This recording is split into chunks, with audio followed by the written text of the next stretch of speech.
Bom, então a gente já sabe quais são os tipos de kit gás disponíveis, né? Os kits de conversão. Qual é o custo dessa brincadeira? Bom, a gente tem conversões hoje Aí eu acho que a gente tem que começar de terceira geração. de terceira geração com cilindro de 8 metros. Tá. Né?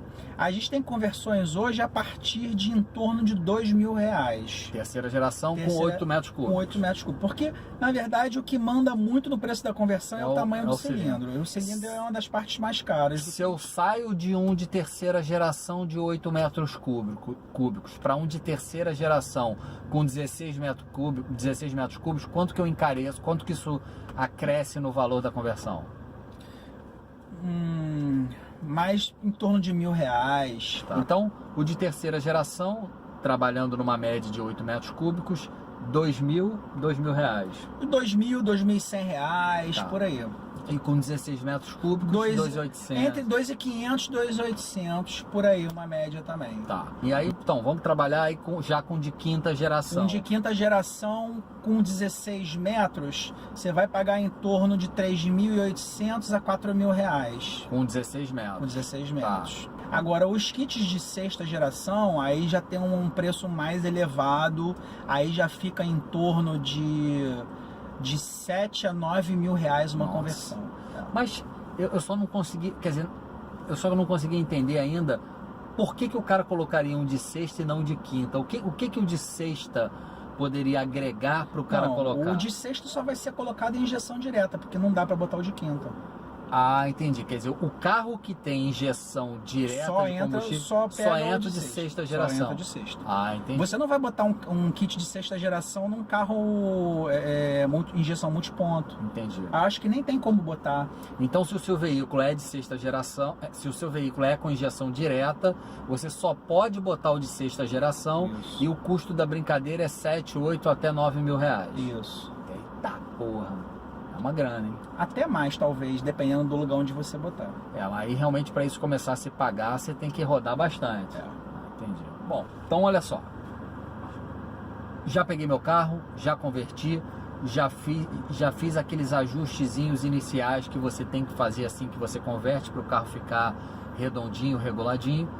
Agora, quais são os cuidados adicionais que eu preciso ter com a manutenção do meu veículo a gás? Bom, primeira coisa de tudo é você ver qual é a quilometragem do teu carro quando ele está sendo convertido. Ok. Teu carro é novo, tem 20 mil, tem 30 mil, tem 40 mil quilômetros, você não vai ter muito com se preocupar. Seu carro já está mais rodado, já tem 80 mil, já tem 100 mil, você está botando o GNV nele, eu recomendo que de cara... Ou comprando um veículo que já tenha mais ou menos essa quilometragem, né? O GNV, ele sobrecarrega um pouco mais toda a parte de ignição do carro. Diga-se de passagem, velas, cabos de vela e bobinas, né? Quando o carro não tem cabo de vela, que a maioria dos carros mais novos agora estão vindo sem cabo de vela. Okay. Então você tem vela e bobina. Tem que ter uma atenção especial com esses dois componentes, porque o GNV abrevia a vida útil dos dois. Sim. Tá? Quando o carro tem cabo de vela, a bobina não é tão sacrificada, mas o cabo de vela é sacrificado. Então você tem que trocar a vela e o cabo de vela. Quando não tem cabo de vela, você tem que trocar vela e bobina. Isso tem um custo, dependendo do carro. Mas não é um custo também muito alto. Não é um custo muito alto, não. Mas dependendo do carro e dependendo da quantidade de cilindro, da quantidade de bobinas, da quantidade de velas, você tem um custo um pouco mais elevado. Mas isso não é coisa que você vai fazer a cada 10 mil quilômetros. Isso é coisa que você vai fazer a cada 50, 60, 70 mil quilômetros. Entendi. E fora essa parte da ignição... e suspensão, porque você tem um cilindro com um peso para o qual o carro não foi projetado. Suspensão. Um cilindro de 16 metros, ele pesa em torno de 70 quilos. Uma pessoa. É o peso de uma pessoa. Então é como se você já estivesse andando com uma pessoa adulta dentro do teu porta-mala. Você está com um cadáver dentro do porta-mala. Então, se você é um cara que não tem costume de andar com um carro muito cheio, se você de repente só anda você... Pô, meu irmão, tu quer um sol de frutas? Se de repente você só anda você, a sua esposa, ou talvez uma criança, ou mais uma pessoa no banco de trás, não tem grandes problemas não. Agora, se o cara é taxista, Uber, e porra, anda sempre com 3 pessoas atrás, aí ele tem que botar a mola de GNV. E principalmente eu não sei como é que são em outros estados, mas aqui no Rio, isso aqui é praticamente um off-road. É buraco pra caralho, Um dos tudo quanto é motivos lugar. pelo qual eu comprei uma Hilux agora, né? Aqui você vai tranquilo, sem estresse. Então, quer dizer, se você roda mais sozinho, não precisa esquentar a cabeça. Se você roda com mais de uma pessoa, 2, 3 passageiros, ou eventualmente até carregando alguma carga, sei lá, Se você tem uma picape, se você tem uma picape, você não vai mexer. Se você tem um SUV, normalmente você não vai botar mola de GNV. Agora, se você tem um carro um SUV, a gente está falando de SUV bom, né? Se pegar um Jack J5, vai ter que... Agora, se você tem um carrinho pequeno, um carrinho com a mola mais fraca, assim e tal, a gente recomenda que bote, porque senão pode estourar o amortecedor, entendeu? Não por causa do peso do GNV, mas por causa de você andar com mais 3 pessoas atrás. Pela sobrecarga. Pela sobrecarga. E quanto custa um kitzinho de mola desse aí? É difícil porque cada carro é um carro. Olha, geralmente mola para carro GNV não sai por menos de 500 reais, 400, 500 reais. É só as molas traseiras, né? A mola dianteira você não mexe. Sim. Geralmente nessa faixa aí, 400, 500, 600 reais, dependendo do carro, entendeu? Mas algumas pessoas costumam usar calço na mola. Que diz que o calço você não perde a maciez da mola, porque a mola de GNV ela é como se fosse mola para carro blindado. Ela é mais grossa e mais dura. Então o carro fica um pouco mais duro realmente com a mola de GNV. Aí então tem gente que prefere botar um calço, que bota um calço ali para dar uma alteada no carro, para recuperar aquela altura que o peso do cilindro fez abaixar o carro. Entendeu? Eu particularmente nunca usei calço, eu sempre usei mola de GNV. Entendeu? Mas em relação a seguro, há diferença de preço de seguro carro com GNV e sem? Tem diferença sim, João. Em relação a seguro, eu apurei o seguinte. Você pode, é obrigatório quando você instala um equipamento de GNV no seu carro, é obrigatório você informar a seguradora que você fez essa instalação. Porque se você tiver um sinistro e não tiver sido informado a seguradora, você pode ter um problema para receber o teu prêmio. Então, primeiro fato, obrigatório informar. Não é obrigatório segurar o kit. É opcional. Do mesmo jeito que você pode segurar uma central multimídia, um equipamento de som no teu carro, você pode segurar ou não o GNV. Você tem que fazer um aditivo, fazer um aditivo para segurar especificamente o kit. Isso. Mas não é obrigatório. O obrigatório é informar a seguradora. Isso. Geralmente, assim, uma média, isso não é certo não, mas só para você ter uma noção de preço, né? 10% do valor do kit gás. Não entendi. Que vai agregar no valor aumentar no valor do teu seguro. Então, por exemplo, você informou para a seguradora que você converteu o seu carro, seu seguro aumenta Não, informando não. Se você quiser segurar o kit gás. Tudo bem, mas vamos pela primeira parte. Eu peguei, liguei para a seguradora. Não aumenta nada. E só informei que tem kit gás. Aí não vai aumentar nada. Não aumenta em nada, nem diminui. Não. Tá. Agora se quiser segurar quero segurar meu kit em 5 mil. Beleza, vai onerar, você está pagando 2 mil de seguro, de apólice por ano, você vai pagar mais ou menos 2.500. Qual é a burocracia, a parte documental que você tem que fazer junto aos órgãos reguladores, Detran e tal, para regularizar o seu carro? Bom, aqui no Rio de Janeiro, eu não sei como é que funciona nos outros estados, porque a legislação, você tem uma legislação estadual em relação ao Detran e você tem uma legislação em relação ao Inmetro, que é federal, que eu acredito que aí você deve ser o mesmo procedimento no Brasil inteiro. Bom, converti o carro, eu tenho que pegar a nota fiscal do GNV. Da convertedora. Eu tenho que levar o carro a um órgão do Inmetro para fazer uma homologação do GNV. Ali você vai pegar um CSV, que é um Certificado de Segurança Veicular. Tá? Com esse documento, você vai pagar um DUDA no Detran, aqui no Rio de Janeiro. Você vai pagar um DUDA no Detran de mudança, se eu não me engano, é mudança de característica. Tá? Você vai pegar esse DUDA, você vai pagar e você vai agendar uma vistoria. Essa vistoria no Detran. Aí você vai levar o teu carro no Detran.